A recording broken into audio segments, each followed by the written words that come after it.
The Summer Food Service Program is a USDA-sanctioned program that helps to feed all children through the age of 18 during the months when school is out and food may not be available to them. And that's the important part, is feeding the kids in this community. The kids that we bring in here, they're not going to Disneyland. They're not going on vacations. This is where they're going to come. They get nutritious foods, they get to interact with their friends, we have fun activities.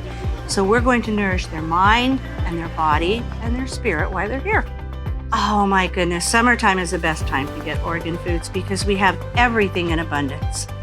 Berries and peaches and greens. Meat, grains. We have biscuit mix from Camas Country Mill, melons and cucumbers and baby tomatoes and lettuce mix that were all from a local farm. And I'm not telling them we want 300 pounds.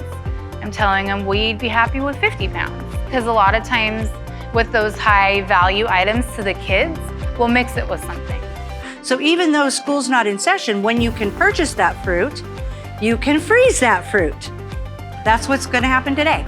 We brought in a bunch of berries, and rather than lose the berries, Angie's gonna freeze them, and she'll have them for other recipes, either this summer and in the school year. With this program, we're able to bring these kids product that chances are they would never get, including Oregon albacore. We were able to bring that into the school district. I mean, I was enlightened about our Oregon albacore industry when I began to purchase. We have the farmers come to the school, and they, get to see the kids eating their fruit and their produce, and it brings it all home. We live in a farming community, and a lot of our children's parents are out doing just that, working on a field. And so to really see that fruit on the table at the school it just kind of ties the whole thing together. This fresh produce that we're able to deliver, it's so much better than what they can get in the grocery stores.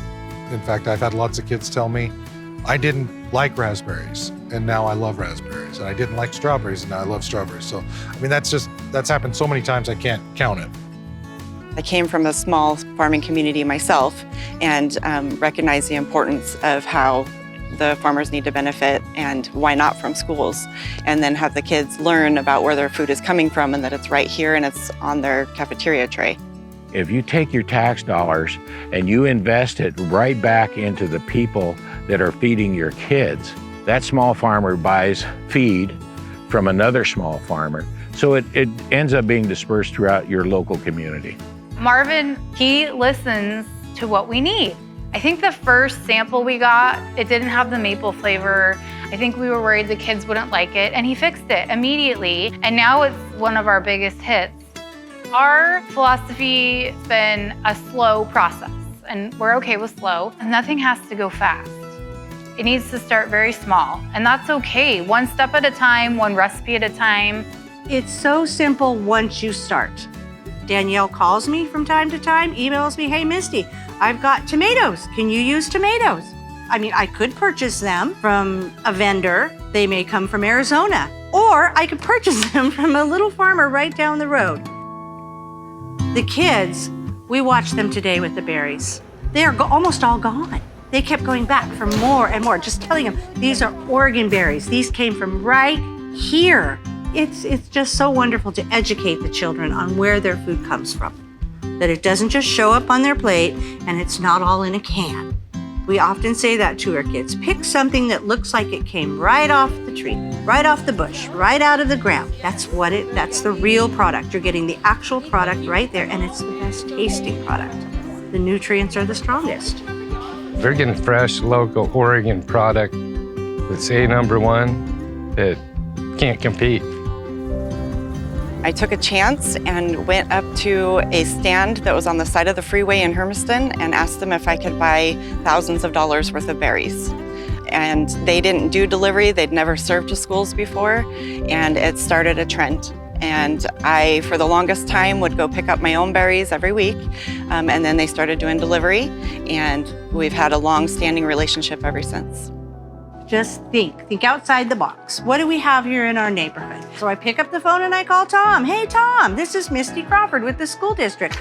I'd like to purchase jam. How can we make this work? We moved to making our own burritos years ago. It's easy. So like if we have burritos and nachos in the same week, you're making taco meat once and you're making it for 2 items, which helps reduce the cost. We try a lot of different things, and one of the big successes we've had is samples. Here's a sample. This is a free bonus item of the day.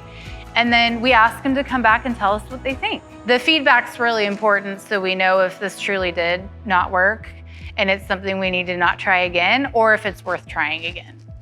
At the end of the day, I don't want any kid to leave here hungry after we were feeding them lunch. It's just making sure we're getting them the right item and that they enjoy it.